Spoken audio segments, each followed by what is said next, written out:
السلام علیکم ناظرین، KBN نیوز کے مارننگ نیوز میں آپ کا خیر مقدم ہے۔ میں ہوں نیہا خان۔ نظر ڈالتے ہیں آج کی اہم تفصیلات پر۔ حیدرآباد یوتھ کوریج NGO میں اندرونی اختلافات، ایک دوسرے پر حملے۔ تفصیلات کے مطابق ٹولی چوکی شاہغاز ہوٹل کے قریب چند برسوں سے HYC کی جانب سے رمضان پروجیکٹ کے نام پر عوام سے چندہ لے کر مبینہ طور پر ضرورت مند افراد کو راشن کٹس اور عطیات دیے جاتے تھے۔ گزشتہ چند دنوں سے سلمان اور ایوب کے درمیان اختلافات دیکھے جا رہے تھے۔ دونوں مبینہ طور پر الگ الگ ٹیمیں بنا کر چندہ کلیکٹ کر رہے تھے، جس کے چلتے 10 فروری بروز پیر سید ایوب کی ٹیم پروجیکٹ کا کام کرنے مقررہ جگہ پر پہنچ کر صفائی کرا رہی تھی۔ تب سلمان کی ٹیم پہنچ گئی اور سید ایوب کے 17 سالہ بھتیجے سید طلحہ پر حملہ کر دیا، جس میں لڑکا بری طرح زخمی ہو گیا تھا۔ لنگر ہاؤس پولیس نے اس تنازع کی تحقیقات کرتے ہوئے 8 افراد کے خلاف مقدمہ درج کر لیا ہے، جن میں حیدرآباد یوتھ کوریج کے سلمان خان بھی شامل ہیں، جن پر سید ایوب کے بھتیجے پر حملہ کرنے کا الزام ہے۔ حیدرآباد یوتھ کوریج ایک متنازع NGO ہے جس کے خلاف متعدد مقدمات زیر سماعت ہیں۔ Fatima Shirazi home made product استعمال کرنے سے 1 منتھ میں 10 kg تک آپ اپنا وزن کم کر سکتے ہیں۔ سب سے کم دام میں ویٹ لاس کا طریقہ ہمارے یہاں موجود ہے، وہ بھی no side effect, no diet, no exercise کے ساتھ۔ آج ہی کانٹیکٹ کریں Fatima Shirazi home made product سے اور اپنے آپ کو خوبصورت بنائیں۔ Fatima Shirazi home made product, golden heights colony, pillar number 213، Rajendra Nagar, Hyderabad, 81428774.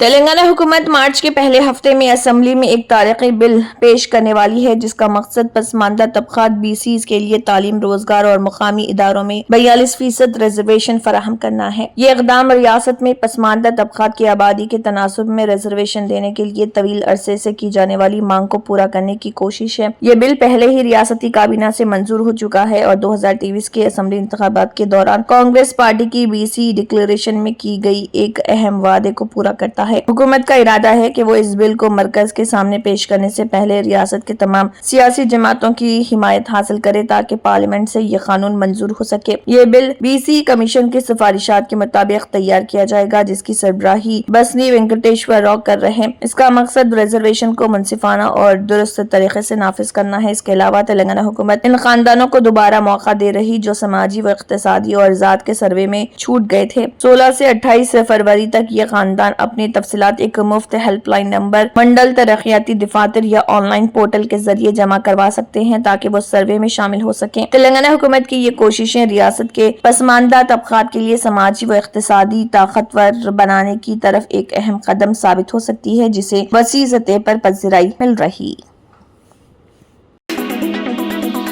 حکومت OBC کو 42% ریزرویشن دینے کی پابند ہے۔ BC کے کئی دہائیوں کے خواب کو پورا کریں گے۔ OBC ریزرویشن بل کو اسمبلی میں پاس کر کے پارلیمنٹ میں پیش کریں گے۔ OBC ریزرویشن بل مارچ کے پہلے ہفتے میں اسمبلی میں پاس کیا جائے گا۔ چیف منسٹر ریونت ریڈی کی قیادت میں ایک وفد سیاسی جماعتوں کے ساتھ دہلی جائے گا۔ وزیر اعظم اور تمام جماعتوں کے قائدین سے مل کر اپیل کریں گے۔ پارلیمنٹ میں OBC ریزرویشن بل کو پاس کرانے کے لیے ملک بھر کی سیاسی جماعتوں کو اکٹھا کریں گے، سیاسی قوتوں کو متحد کریں گے۔ 16 سے 28 فروری تک آبادی کی تفصیلات درج کرنے کا ایک اور موقع ہے۔ انہیں اب تک 3 طریقوں میں داخلہ لینے کا موقع دے رہے۔ ریاست میں ذات پات کی مردم شماری کامیاب ہوتی ہے تو جو لوگ یہ سمجھتے ہیں کہ اسے پورے ملک میں کرنا پڑے گا، وہ دوبارہ سروے کا مطالبہ کر رہے سیاسی جماعتوں، عوامی انجمنوں اور دانشوروں کو چاہیے کہ وہ عوامی حکومت کے ساتھ مل کر BC کے دہائیوں کے خواب کو پورا کرے۔ ان باتوں کا اظہار تلنگانہ کے نائب وزیر اعلیٰ ملو بھٹی وکرمارکا نے کیا ہے۔ انہوں نے کہا کہ عوامی حکومت ریاست میں تعلیم، سیاسی اور اقتصادی میدانوں میں OBC کے لیے 42% ریزرویشن فراہم کرنے میں مخلص ہے اور BC کے دہائیوں کے خواب کو شرمندہ تعبیر کرے گی۔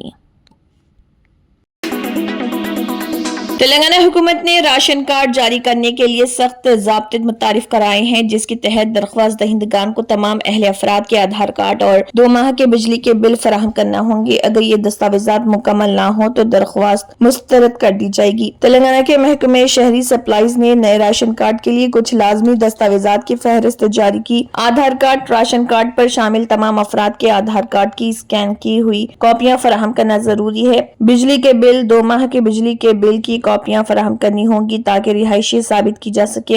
دیہی درخواست دہندگان کے لیے سالانہ آمدنی 1.5 لاکھ روپے تک، شہری درخواست دہندگان کے لیے سالانہ آمدنی 2 لاکھ روپے تک اور ڈومیسائل سرٹیفکیٹ یا ایڈریس پروف فراہم کرنا ضروری ہے۔ جو لوگ موجودہ راشن کارڈ کو اپ ڈیٹ کرنا چاہتے ہیں انہیں بھی یہ دستاویزات فراہم کرنی ہوں گی۔ تاہم ممبروں کو شامل یا نکالنے کے لیے صرف آدھار کی تصدیق کافی ہے۔ می سیوا پورٹل پر جا کر فارم ڈاؤن لوڈ کریں اور دستاویزات اپلوڈ کریں، لیکن صارفین نے ٹیکنیکل مسائل کی شکایت کی ہے۔ می سیوا مراکز پر فارم جمع کرائیں، فیس 50 روپے ہے، تاہم کچھ مراکز نے 2000 روپے تک چارج کیے ہیں، جس پر حکام نے فراڈ کی خبردار کیا ہے۔ حکومت نے 26 جنوری 2025 سے راشن کارڈ جاری کرنے شروع کیے اور دور دراز اور دروازے تصدیق کے دوران 16 سے 20 جنوری 2025 تک درخواستیں جمع کی جا رہی۔ خاص طور پر حیدرآباد کے کاروان اور راجندر نگر کے علاقوں میں کئی خاندانوں کو پہلے سروے سے خارج کیا گیا تھا جو اب درخواست دے رہے ہیں۔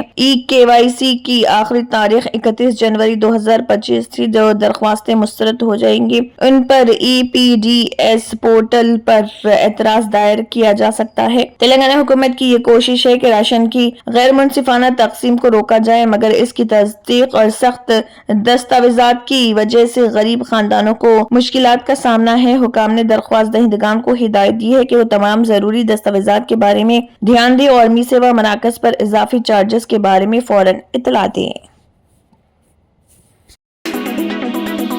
کچھ ریاستوں میں ہائی پیتھوجینک ایوین انفلوئنزا HPAI کے معاملات میں تشویش کے درمیان ڈاکٹروں اور پولٹری ماہرین نے عوام کو دلاسا دیا ہے کہ گھبرانے کی ضرورت نہیں ہے اور چکن اور انڈوں کا استعمال محفوظ ہے۔ مرکزی محکمہ حیوانات کے اسپیشل چیف سیکرٹری سبیاساچی گھوش نے واضح کیا کہ محکمہ حیوانات کا حالیہ میمو تلنگانہ میں پولٹری کے تحفظ کے لیے صرف ایک احتیاطی اقدام ہے۔ انہوں نے کہا کہ لوگ چکن اور انڈے کھا سکتے ہیں۔ یہ میمو ایک احتیاطی اقدام ہے کیونکہ HPAI کی دوسری ریاستوں میں اطلاع ملی ہے۔ محکمہ حیوانات نے تلنگانہ بھر کے ضلع کلکٹرز پر زور دیا ہے کہ وہ بایو سیکیورٹی اقدامات کو مضبوط کریں اور دوسری ریاستوں سے انفلوئنزا کے پھیلاؤ کو روکیں۔ اہم ہدایت میں پولٹری فارمرز اور عوام میں روک تھام کے بارے میں بیداری پیدا کرنا، بیمار پرندوں کی نقل و حمل پر پابندی، مردہ پرندوں کی مناسب انداز میں تلف کرنے کو یقینی بنانا، مرغیوں کی غیر معمولی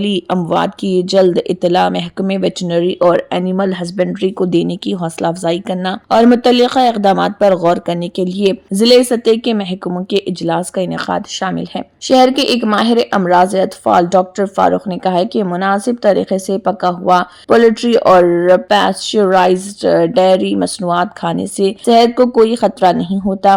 ڈاکٹر فاروق نے کہا ہے کہ کم پکا ہوا پولٹری، گائے کا گوشت یا بغیر پیسچرائزڈ دودھ کا استعمال کرنا بیماری کا باعث بن سکتا ہے۔ تاہم مرغی، انڈے اور گوشت کو تجویز کردہ اندرونی درجہ حرارت پر پکانے سے انفلوئنزا سمیت بیکٹیریا اور وائرس ہلاک ہو جاتے ہیں۔ پولٹری ماہرین نے بھی چکن کے استعمال پر پابندی کی افواہوں کو مسترد کر دیا۔ انہوں نے زور دیا کہ احتیاطی تدابیر صرف پولٹری کی صحت کے لیے ہیں اور صارفین کے لیے چکن یا انڈوں سے بچنے کی کوئی وجہ نہیں ہے۔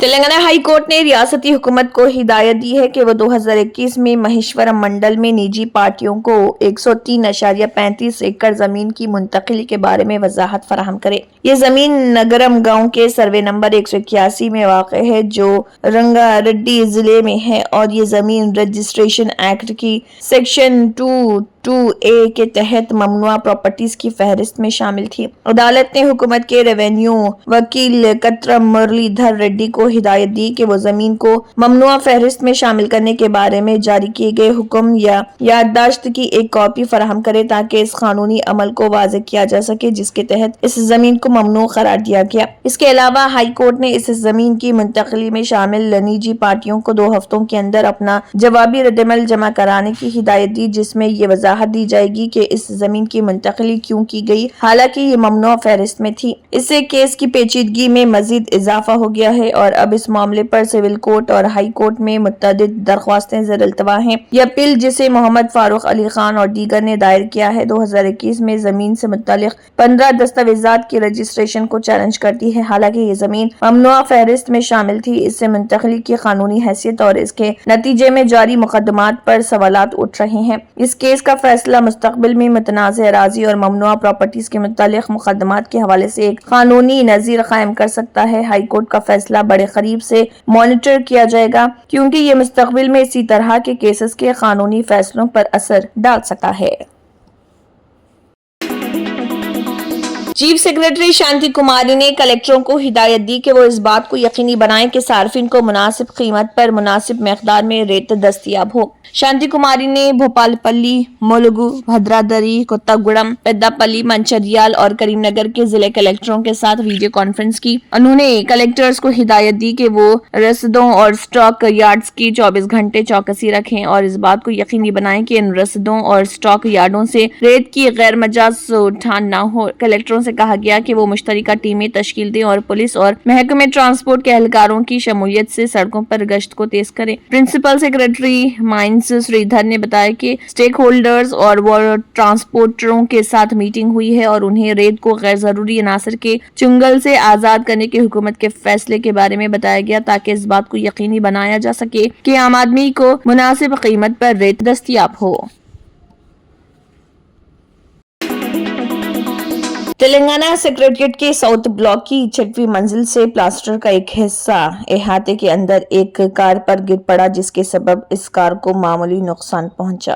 بتایا گیا ہے کہ شام سیکریٹریٹ کی 6ویں منزل سے پلاسٹر کا ایک حصہ اچانک منہدم ہو گیا جس کے نتیجے میں وہاں پارک کی ہوئی ایک کار کو نقصان پہنچا۔ ایگریکلچر مارکیٹ کمیٹی کے چیئرمین کی بتائی گئی جو پارکنگ کے علاقے میں پارک کی گئی تھی۔ حادثے کے وقت وہاں کوئی موجود نہیں تھا۔ واضح رہی کہ چیف منسٹر اور چیف سیکریٹری کا دفتر سیکریٹری کی 6ویں منزل پر ہی واقع ہے۔ سیکریٹریٹ کی عمارت کے پلاسٹر کے حصے کے گرنے کا واقعہ سیاسی و عوامی حلقوں میں موضوع بحث بنا ہوا ہے۔